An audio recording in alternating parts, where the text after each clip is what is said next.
Thanks very much for joining us. What do you make of the moves that we're seeing in the FTSE this morning, or more generally at the moment? Well, we've seen the Dow fall off yesterday, so we are expecting it to open slightly lower. I think there's still be a lot of profit taking this afternoon. We may see it trading the range of around 6.5 to 6.6 for this afternoon. I think there'll be an inflationary report this afternoon as well, which gives some indication of where interest rates are going. So I think there'll be a lot of profit taking before the weekend.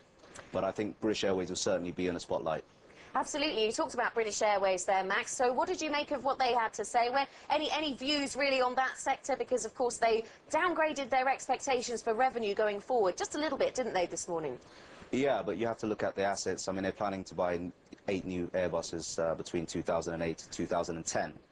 And, you know, you have to consider as well that passenger numbers increase as well, and traffic figures are better as well. So, you know, there are some positive sentiment to take from the results. And, you know, Goldman Sachs don't upgrade companies for no reason. And I'm quite positive about the company. You know, the market likes to overreact. Private equity, of course, is something that's never very far away from this London market, or indeed any of these European markets. There's been talk about Cadbury Schweppes in the past, and it seems that that talk has been reignited in the last couple of days. British Airways also has been talked about as a private equity target. What's your view there, Max? Where do you see the next targets coming from? I mean, yeah, I mean, you've hit the nail on the head. I mean, British Airways has talks that the company may be taking over them. And, I mean, this Open Skies deal as well seems to be a bit of a complication. But I certainly think there's a few more to come. I mean, Rio Tinto, for example, is one that we've been looking at. There's talks that a Brazilian company in joint venture with BLT should be buying into them. So I think there'll be a few more to come. But I think for us, for CFD traders, you know, our view is more short-term. So if we do see volatility, we tend to make the best use of it.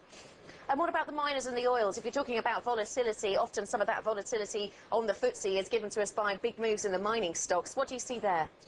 I mean, commodity prices are going up, but yesterday we did see coppers dip a bit, so they did come off. But I certainly think, you know, I think in the next week or two we will see a bit more volatility, especially with Rio Tinto, where we may see it come back up again. So keep a close eye for Rio Tinto. Max, thank you very much for joining us in the studio today. Max Asmalat, who is a senior trader at JN Financial.